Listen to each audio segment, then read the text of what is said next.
I grew up in church. Both of my grandfathers were pastors.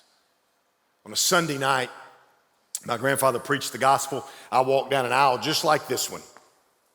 And I came down to the altar and I got on my knees, and my father came and put his arm around me. He said, "Son, what are you at the altar for?" I said, "Dad, I need to give my life to Jesus tonight." My dad right there at the altar led me to pray to cross the line of faith and embrace Jesus. I was a young boy, so I lived for Christ as much as I knew how. When I was 9 years old, I stood outside the bedroom of my parents on the night they would have their last fight as a couple.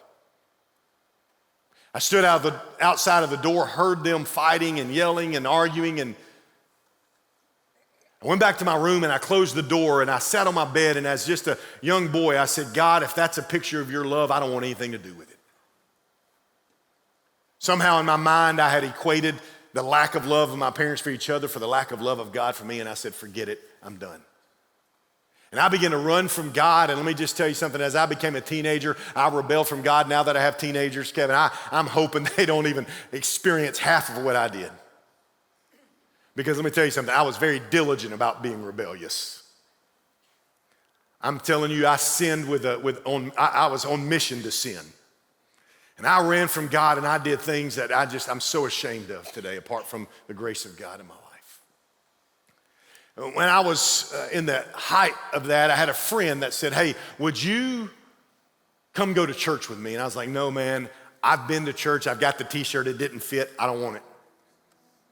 And he just kept on saying, "No, man, I want you to come with me. Just come once with me. Just come once." And he finally wore me down. And he finally invited me one time when I just said, "Fine, I'll go one time."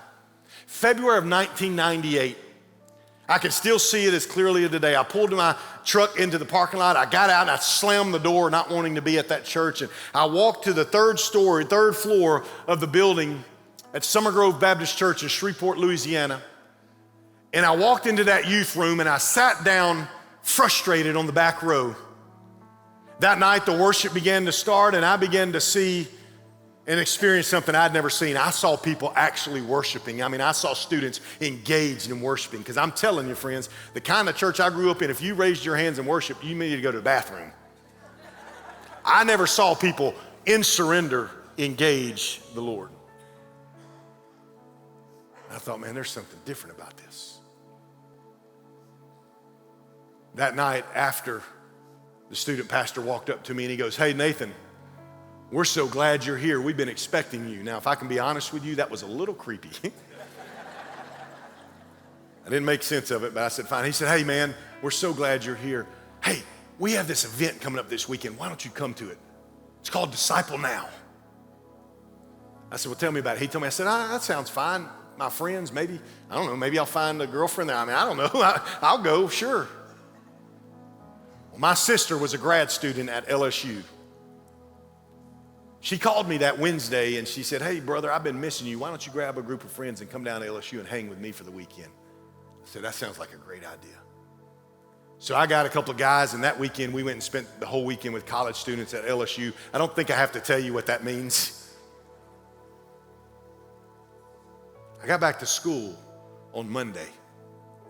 At lunchtime, we had this area called a pit that was kind of sunken into the ground like this, and that's where all my friends hung out.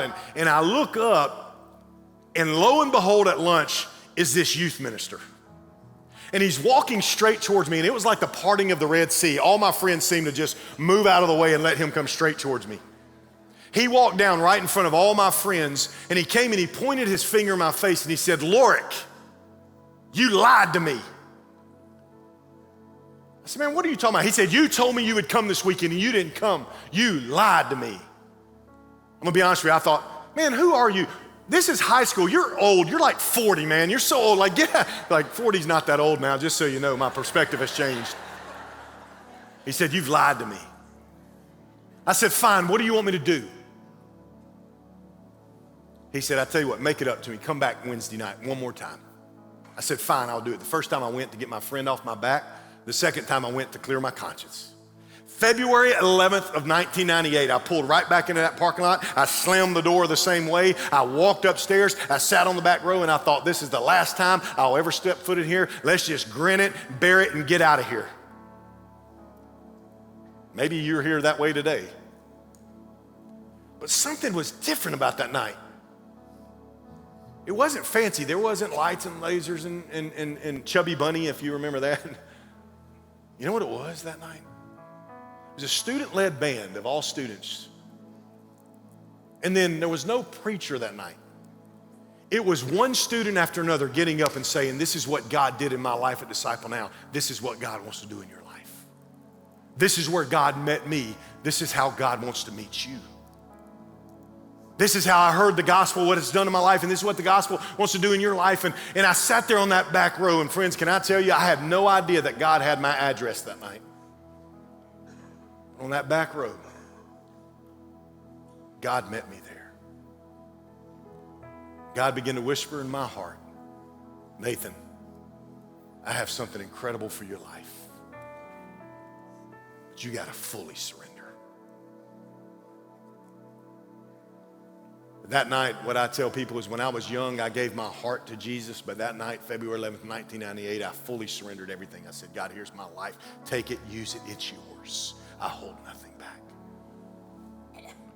I walked up to the student pastor afterwards and I said, hey, Paul, I'm ready. He said, are you sure? No going back. I said, I'm ready. Right there, we just prayed and said, God, just transform my life. I surrender it all to you.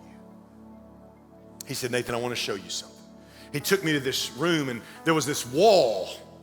He said, Nathan, what do you see? And I looked up there and I said, man, I see a bunch of names. He said, no, I want you to look closer. And I looked on that wall and all over that wall was Nathan, Nathan, Nathan, Nathan, Nathan.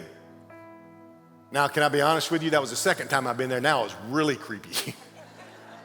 I said, Paul, what is this? And here's what he said.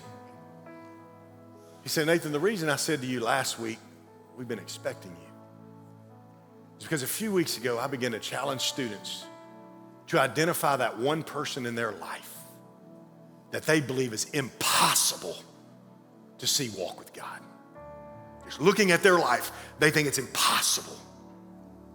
And he said, Nathan, I don't know what you've done, but you sure ticked off a lot of your friends because your name is all over that wall. He said, but Nathan, here's the deal. Your friends have been broken for you. They want to see you walk with God. They want to see your life transformed. And they've been broken for you. But not only broken, but Nathan, they were so burdened that when we said to identify it, your name's what they put up there. They identified you. They wrote your name down. They were burdened for you, man. They didn't just stop at being broken, but they were burdened. They wanted to see God do something that seemed impossible in your life. And so they identified you as the impossible. And then, Nathan, for the last several weeks, they have been gathering together and they have been on their knees asking God to transform your life. In other words, they've been begging God to work in your life. Friends, can I tell you, I'm not at Sagemont Church this morning as a product of a great church, even though Summer Grove's an incredible church, my home church. I'm not here as a product of a great pastor, even though Rod Masteller is with the Lord now, was my pastor, and he's a great pastor. I'm not here as a product of a great student ministry, even though ours was second to none. You know what I'm here? I'm here as a product of a bunch of 15, 16, and 17-year-olds being broken for me, being burdened for me, and begging God to do the impossible in my life. That's why I'm here. I'm here because there were people bold enough to stop the normal and feel the brokenness in their heart over somebody they loved. And to be burdened to do something about it and to get on their face and beg God on my behalf.